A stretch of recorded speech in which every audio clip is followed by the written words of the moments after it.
El cuaderno de dibujos. Hay momentos en la vida que te marcan para siempre. Cicatrices invisibles que llevas contigo a todas partes. La mía tiene nombre, Mateo. Mi hermano pequeño. Tenía solo 8 años cuando se fue, llevándose consigo una parte de mí que nunca recuperé. O eso creía yo. Hasta que encontré su cuaderno de dibujos. Esta es mi historia. Una historia sobre pérdida, sobre dolor, pero también sobre esperanza. Sobre cómo a veces las personas que amamos encuentran formas de comunicarse con nosotros incluso cuando ya no están. Y sobre cómo un simple cuaderno de dibujos cambió mi vida para siempre. La vida con Mateo. Mateo era luz pura. No hay otra forma de describirlo. Tenía esa sonrisa que iluminaba cualquier habitación, esa risa contagiosa que te obligaba a reír con él aunque estuvieras teniendo el peor día de tu vida. Era 5 años menor que yo, y desde el momento en que mis padres lo trajeron a casa, me convertí en su protector, su compañero de aventuras, su hermano mayor. Recuerdo cómo me seguía a todas partes, cómo quería hacer todo lo que yo hacía. Alejandro, mira. Alejandro, espérame. Su vocecita me perseguía por toda la casa. A veces me molestaba, claro. ¿Qué adolescente no se irritaría con un hermano pequeño que no te deja ni un momento de tranquilidad? Pero en el fondo, adoraba ser su héroe. Mateo tenía una imaginación desbordante. Veía magia donde los demás solo veíamos lo ordinario. Un charco después de la lluvia se convertía en un océano inexplorado. Una rama caída era una espada mágica. El viejo roble del jardín albergaba hadas y duendes que solo él podía ver. Y dibujaba. Dios mío, ¿cómo dibujaba ese niño? Desde que tuvo fuerza para sostener un lápiz, no había superficie segura en casa. Paredes, servilletas, cualquier trozo de papel que encontrara. Todo se convertía en su lienzo. Mi madre le compró su primer cuaderno de dibujos cuando cumplió 6 años. Era un cuaderno sencillo, de tapas azules, con hojas gruesas que podían soportar sus trazos enérgicos y las acuarelas que tanto le gustaban. Lo llevaba a todas partes, como si fuera una extensión de sí mismo. Un día seré un artista famoso, decía con esa seguridad absoluta que solo tienen los niños. Y yo le creía. ¿Cómo no creerle? La enfermedad. La vida tiene formas crueles de recordarnos lo frágiles que somos. Lo que empezó como un simple dolor de cabeza se convirtió rápidamente en algo más. Mateo empezó a quejarse de mareos. Luego vinieron los vómitos matutinos. Mi madre lo atribuyó primero a una gripe, luego a algo que habría comido. Pero cuando una mañana se cayó en la cocina porque no podía mantener el equilibrio, supimos que algo iba muy mal. El diagnóstico fue devastador. Tumor cerebral. Inoperable. Las palabras del médico resuenan todavía en mi cabeza como un eco interminable. Lo siento mucho. Haremos todo lo posible para que esté cómodo. ¿Cómodo? Mi hermano pequeño se estaba muriendo y nos hablaban de comodidad. Tenía 8 años. 8 años. Toda una vida por delante. Sueños, esperanzas, planes. Todo reducido a unos pocos meses de comodidad. Los tratamientos fueron duros. La quimioterapia le robó su energía, su pelo, pero nunca su sonrisa. Incluso en sus peores días, Mateo encontraba fuerzas para bromear, para consolarnos a nosotros. «No pasa nada, Ale», me decía cuando me veía llorar a escondidas. «Los superhéroes también se ponen malitos a veces». Y seguía dibujando. Ya no con la misma energía, pero su cuaderno azul seguía siendo su fiel compañero. A veces, cuando estaba demasiado débil para sostener un lápiz, me pedía que lo hiciera por él. «Dibuja un dragón, Ale», me decía. Y yo, que nunca había sido bueno con el arte, hacía mi mejor esfuerzo por complacerle. Él siempre sonreía al ver mis patéticos intentos. «Así no es, tonto», decía riéndose. «Te enseñaré cuando me ponga bueno». Pero nunca se puso bueno. El adiós. La última semana fue la peor. Mateo ya casi no hablaba. consumido por el dolor y la medicación. Los médicos nos habían advertido que era cuestión de días. Mi madre no se separaba de su cama. Mi padre trataba de mantenerse fuerte, pero lo escuchaba llorar en el baño cada noche. Yo me sentía inútil, completamente inútil. Mi hermano pequeño se estaba apagando frente a mis ojos y no podía hacer absolutamente nada para impedirlo. La rabia y la impotencia me consumían. La última noche entré en su habitación del hospital. Estaba dormido, su respiración irregular y superficial. Me senté junto a él y tomé su mano, tan pequeña, tan frágil. No sé cuánto tiempo estuve así, quizás horas, hablándole en susurros, contándole historias de cuando éramos más pequeños, recordándole promesas que nunca podríamos cumplir, aventuras que nunca viviríamos. En algún momento abrió los ojos. Estaban vidriosos, desenfocados, pero me miró directamente. «Ale», susurró, su voz apenas audible. «Mi cuaderno. Busca en mi cuaderno». Fueron sus últimas palabras para mí. Al amanecer Mateo se fue, en silencio, sin drama, como quien se queda dormido después de un largo día de juegos. Se fue, y con él una parte de mi alma. Después de Mateo, el tiempo no cura todas las heridas, no completamente, pero aprendes a vivir con ellas. La ausencia de Mateo era como un agujero en medio de nuestra casa, de nuestras vidas. Su habitación permaneció intacta durante meses. Nadie tenía el valor de entrar y cambiar nada. Yo me sumí en una especie de nebulosa. Me alejé de mis amigos, de mis estudios. Nada parecía tener sentido. ¿Cómo podía seguir adelante cuando mi hermano pequeño nunca tendría esa oportunidad? Mi madre guardó todas las cosas de Mateo en cajas. Dijo que algún día tendríamos la fuerza para revisarlas, para recordarle con alegría en lugar de con dolor. Pero ese día parecía muy lejano. Los años pasaron. Terminé el instituto.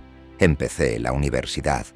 La vida continuaba, aunque para mí siempre existía ese antes y después marcado por la ausencia de Mateo. En la superficie, todo parecía normal. Estudiaba, salía con amigos, incluso reía a veces. Pero siempre había esa sombra, ese vacío que nada podía llenar. El descubrimiento. Fue durante mi último año de universidad cuando volví a casa para ayudar a mis padres a reorganizar el trastero. Mi madre por fin había decidido que era hora de enfrentarse a las cajas con las cosas de Mateo. Habían pasado 10 años. «No tienes que hacerlo si no quieres, Alejandro», me dijo mi madre, con esa mirada que indicaba que entendía, que siempre entendería. Pero sabía que era hora. Por ella, por mi padre, por mí mismo. Y sobre todo, por Mateo. Las cajas estaban etiquetadas meticulosamente. Ropa de Mateo, juguetes de Mateo, libros de Mateo. Y allí, en una caja más pequeña, dibujos de Mateo.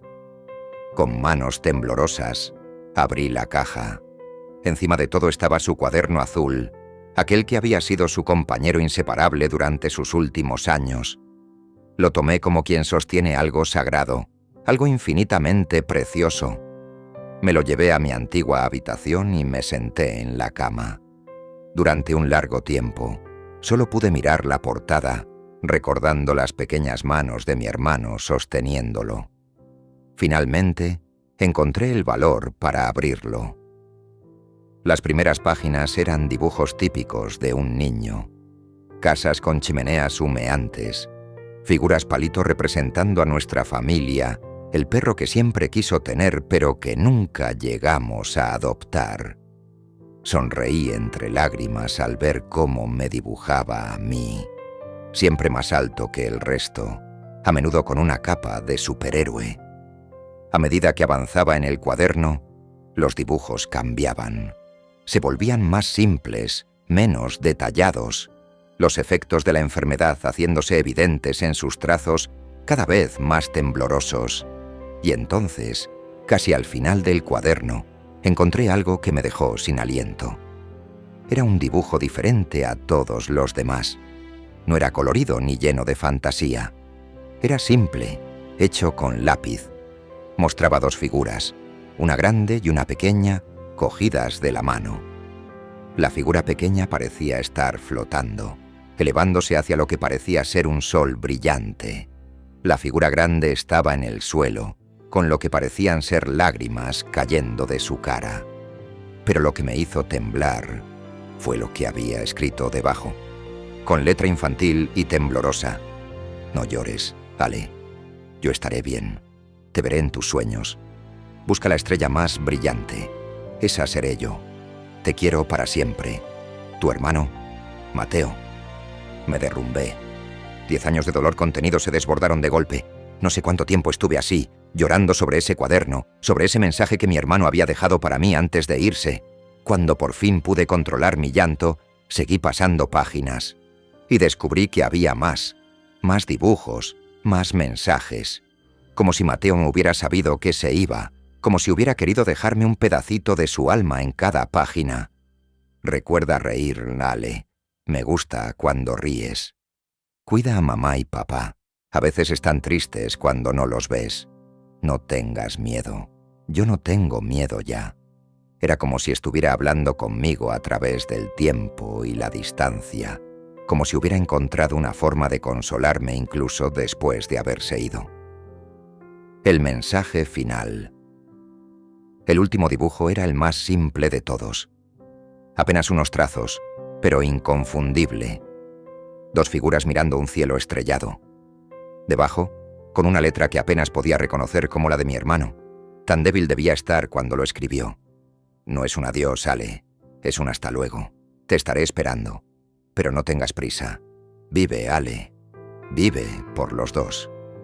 Y entonces recordé sus últimas palabras para mí. Mi cuaderno. Busca en mi cuaderno. Mateo sabía que algún día lo encontraría. Sabía que necesitaría este mensaje, esta conexión, este último regalo suyo. La transformación. Algo cambió en mí ese día. Como si un peso que había estado cargando durante 10 años se aligerara de repente. No desapareció. Nunca desaparecería completamente, pero se hizo más llevadero. Comencé a ver la vida a través de los ojos de Mateo, a encontrar magia en lo ordinario, alegría en las pequeñas cosas. Empecé a dibujar, torpemente al principio, luego con más confianza. No tenía el talento natural de mi hermano, pero cada trazo me hacía sentir más cerca de él. Cambié mi carrera. Dejé economía y me matriculé en educación infantil. Quería trabajar con niños, ayudarles a expresarse a través del arte, a encontrar su voz como Mateo había encontrado la suya. Fundé un programa de arte-terapia para niños con enfermedades terminales en el mismo hospital donde Mateo pasó sus últimos días. Lo llamé El Cuaderno Azul. Allí, niños que enfrentaban lo inimaginable podían expresar sus miedos, sus esperanzas, sus sueños a través del arte. Y cada noche, antes de dormir, miro al cielo y busco la estrella más brillante. Y le hablo a mi hermano. Le cuento sobre mi día, sobre los niños que he conocido, sobre cómo su legado sigue vivo en cada uno de ellos. A veces, en sueños, lo veo. Siempre con 8 años, siempre sonriente, siempre corriendo un poco por delante de mí, esperándome para mostrarme algún nuevo descubrimiento. Date prisa, Ale. Swin me dice en estos sueños, y yo le respondo siempre lo mismo. Aún no, pequeño. Tengo cosas que hacer aquí todavía, pero guárdame un sitio a tu lado. Y sé que lo hará. El dolor de perder a alguien nunca desaparece por completo. Se transforma. Se convierte en parte de ti. Pero no tiene por qué ser una cicatriz que solo cause dolor. Puede ser también un puente, una conexión con la persona que ya no está físicamente. El cuaderno de Mateo me enseñó eso. Me mostró que incluso en la pérdida más profunda puede haber un regalo. Que a veces las personas que amamos encuentran formas de seguir guiándonos, de seguir amándonos, incluso desde el otro lado. Si estás pasando por algo similar, si has perdido a alguien que amabas con toda tu alma, quiero que sepas que no estás solo, que está bien llorar, que está bien sentir rabia, que está bien echar de menos a esa persona con cada fibra de tu ser, pero también está bien volver a encontrar la alegría, volver a reír, volver a vivir, porque eso es lo que ellos querrían para nosotros, como Mateo quería para mí. Gracias por acompañarme en esta historia, en este viaje, a través de mi memoria y mi corazón. Si te ha tocado de alguna manera, si ha resonado contigo, te pido que dejes un me gusta y te suscribas a este canal. Compartir estas historias, estos pedazos de nosotros mismos, es lo que nos hace humanos, lo que nos conecta a pesar de la distancia y las diferencias. Y recuerda, busca la magia en lo ordinario, vive plenamente, ama profundamente. Y cuando mires al cielo estrellado, recuerda que aquellos que hemos perdido siguen brillando para nosotros. Hasta el próximo relato, amigos. Este ha sido Alejandro, compartiendo con vosotros el cuaderno de dibujos.